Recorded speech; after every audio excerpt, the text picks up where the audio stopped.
आप गरुड़, नरसिंह, वारा और हयग्रीवा के मुखों से। गरुड़ का मुख, लंका का युद्ध मैदान। युद्ध जारी था। रावण के पुत्र मेघनाद ने एक बार फिर मायावी शक्तियों का सहारा लिया।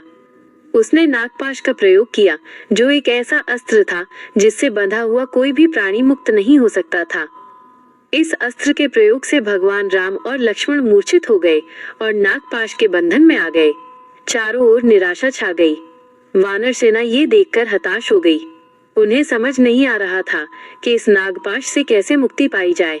ये एक ऐसा संकट था जिसका हल किसी के पास नहीं था। तभी हनुमान जी ने अपनी बुद्धि का प्रयोग किया। उन्हें पता था कि गरुड़ देव सर्पों के राजा हैं और केवल वही नागपाश को समाप्त कर सकते हैं। गरुड़ के मुख वाला अवतार इसलिए लिया गया क्योंकि वो नागों का नाश करने वाला है। हनुमान जी ने तुरंत गरुड़ का मुख धारण किया और अपनी असीम शक्ति से नागपाश को नष्ट कर दिया। गरुड़ का मुख धारण करने का ये कारण ये था कि गरुड़ की दृष्टि बहुत तेज होती है और वो हवा में भी बहुत तेजी से उड़ सकते हैं।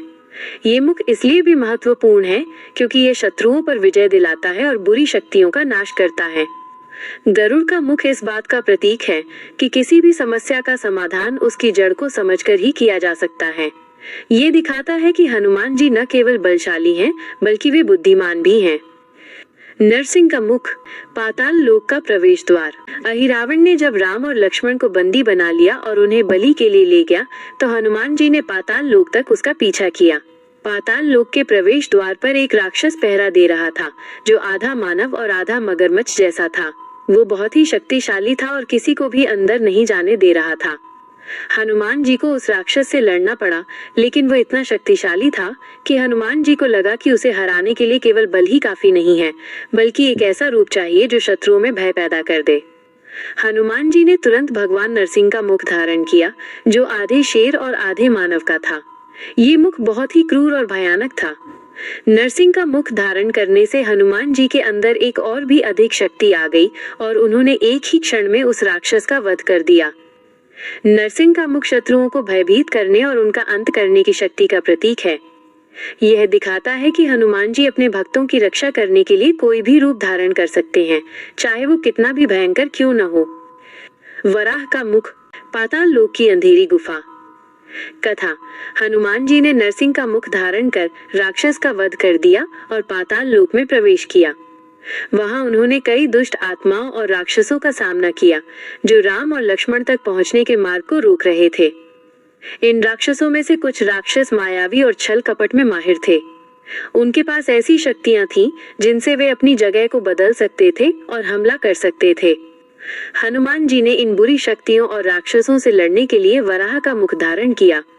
वराह भगवान विष्णु का एक अवतार है, जिसने पृथ्वी को जल से बाहर निकाला था। ये अवतार शक्ति, साहस और बुरी शक्तियों का नाश करने वाला माना जाता है।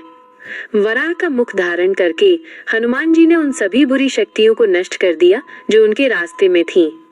ये मुख उन्हें पृथ्वी से जुड़ी शक्तियों पर नियंत्रण देता था और उन्हें उन राक्षसों को खोजने और खत्म करने में मदद करता था जो खुद को छिपा रहे थे।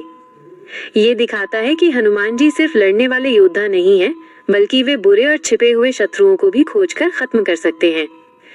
हयग्रीव का मुख, पाताल लोक की मुख्य गुफा। कथा, हनुमान जी ने अहिरावण के पास जाने का रास्ता साफ कर लिया था। उन्होंने देखा कि अहिरावण 5 मोमबत्तियों को एक साथ जला रहा था, जो उसकी शक्ति का स्रोत थी।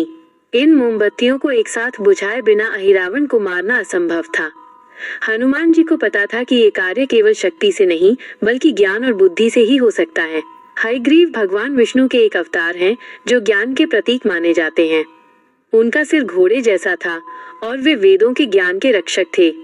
हनुमान जी ने तुरंत हयग्रीव का मुख धारण किया। इस मुख से उन्हें वो ज्ञान और विवेक मिला कि वे 5 मोमबत्तियों को एक साथ कैसे बुझाएं।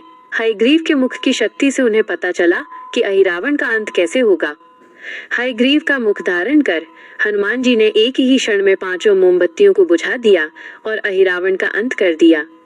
ये मुख दर्शाता है कि हनुमान जी न केवल बल के देवता हैं, बल्कि वे ज्ञान और बुद्धि के भी प्रतीक हैं। यह दिखाता है कि जीत हमेशा शक्ति से नहीं, बल्कि सही समय पर लिए गए सही निर्णय से मिलती है।